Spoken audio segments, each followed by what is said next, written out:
yes. Your characters operate in the shadows and are both quite different in their approaches and how they get things done and how they dress. So one's in sharp suits and the other's crumpled clothes, like Columbo. So can you tell our audience more about who you play, please? Yeah, I play Clarence Darcher. He's a counter-terrorist operative.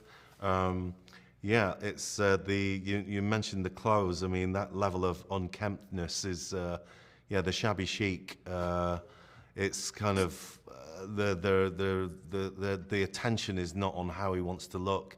The attention is on the mark that he has to follow, and that's the level of laser focus that he has. You know, the diets are bad in the world of in the real world of counterterrorism, and he's methodical. He's like a bear. You know, he picks up that scent and he gets results. Yeah, I like my character a lot. Excellent. And Leon, please. Wade is he's an enigmatic, shadowy intelligence chief. We don't know who he works for, No.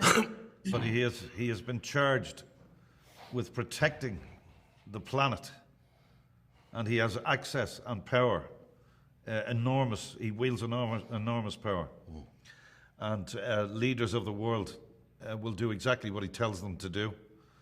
But the interesting thing is, he has huge power, but he's not a leader. He is gifted this power to use the resources of Earth to protect the human race, and he's very driven.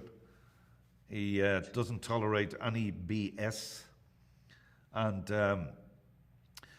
he is relentless in what he does. Excellent. So, personally, I've always enjoyed films like Close Encounters of the Third Kind or Signs that explore themes of faith, integrity, and family, which is something I think the three-body problem does to a certain extent. So as far as any alien invasion TV or films, are there any ones that stand out for you or any ones that you looked at? Arrival, Denis Villeneuve's Arrival is absolutely fantastic. Close Encounters, I probably watch every 3 or 4 years. It's a masterpiece of filmmaking. Yeah, Close Encounters. Look at E.T., for God's sake. E.T. is fantastic. It's just something, I weep. Yeah. I still weep every time I watch it. Yeah. It's a wonderful thing. You know what? It's a bit like the Western. It's a world of its own, and science fiction usually allows us to examine philosophically our reasons for being here and contact with it puts an eye on ourselves and where we are in this universe. So it can be, and our show is certainly like that. Where are we? What are we to each other, and what are we to the universe? And then at the same time, you've got these beautiful, like you said, those beautiful human stories with the Oxford Five, with their relationships and them trying to stumble their way through a messy lives, and it's an incredible tapestry, this show. Yes, the layers of humanity here, I think that we're seeing, and how we need to unite. Yeah, it's absolutely beautiful in that respect, and the characters are so beautifully written.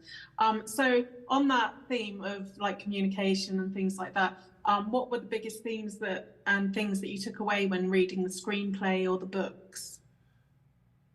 Well, I suppose from we have to be very, very specific. From an acting point of view, you open a script and see where the problems are, and see what you have to overcome, what you're not getting, what you could do better, what you could, all of those pragmatic things, and that's certainly from. I think that's what we do. We solve problems and try and, when we solve those problems, try to make what we do entertaining. Yeah. So I think it's what it would be arrogant for us to take away anything. We deliver this thing, and it's up to the public to take what they want from it. And if we can manage all those layers, which is multi-layered, this story, there's entertainment on many levels in this. Yeah. Lovely. Thank you so much for your time. Nice talking to you. Thank you.